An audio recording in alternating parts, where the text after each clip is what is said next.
7 पुत्रों को मार देता है। 8वां बच्चा जब गर्भ में आता है तो जेल की सुरक्षा बढ़ा दी जाती है, सैनिक बढ़ा दिए जाते हैं और देवकी वासुदेव पे कड़ी नजर रखने का आदेश होता है। समय निकलता है, एक समय आता है कि भाद्रपद की कृष्ण की अष्टमी की आधी रात को श्री कृष्ण का जन्म उस कारागार में, उस जेल में होता है। वसुदेव और देवकी विलाप करते हैं, रोते हैं कि आज 8वां पुत्र भी मार दिया जाएगा।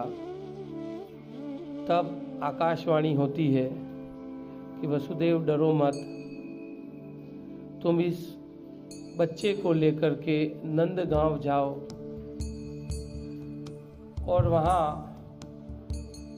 नंद के घर में भी एक लड़की पैदा हुई है, वहाँ जाकर के इस बच्चे को सौंप देना और उस लड़की को लेकर के वापस आ जाना। तो नंद कहते हैं कि मेरे तो यहाँ हथकड़ियाँ लगी हुई हैं, जेल में इतनी सेना लगी हुई है, मैं कैसे जाऊँ।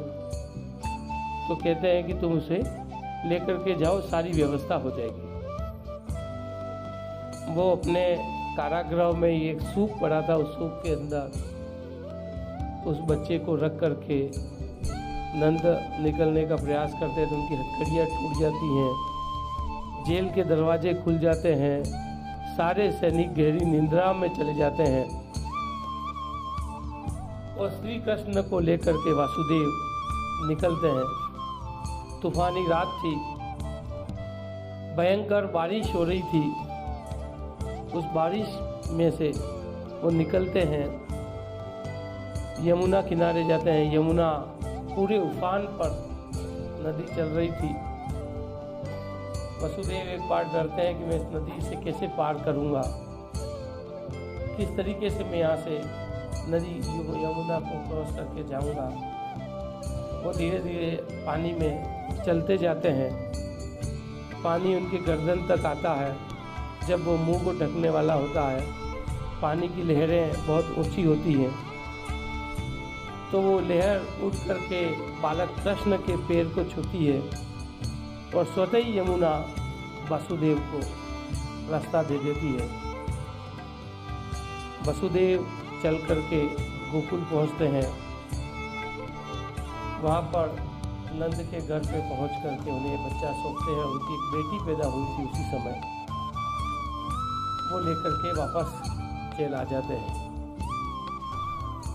सभी व्यवस्थाएं उसी तरीके की हो जाती हैं। बच्चे के रोने से, आवाज़ से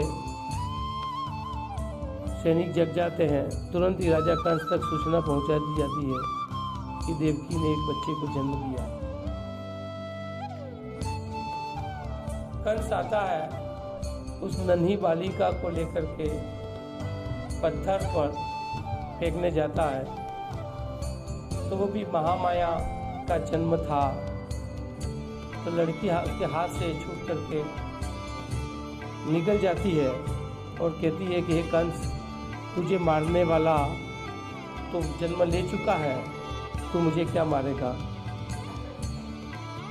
कंस बड़ा चिंतित होता है कि भी मुझे मारने वाला कहाँ जन्म ले लिया, ये तो जेल में ही थे। उस तरीके से श्री कृष्ण का जन्म कारागार में, जेल में होता है और फिर वो गोकुल में बड़े होते हैं। माता यशोदा और नंद बाबा के घर पर हम लोग यशोदा मैया का लड़का ही कृष्ण जी को मानते हैं या कहते हैं। देवकी का नाम सभी लोग नहीं जानते, इसीलिए नहीं जानते कि जन्म देने वाले से ज़्यादा बड़ा पालनहार को माना गया है।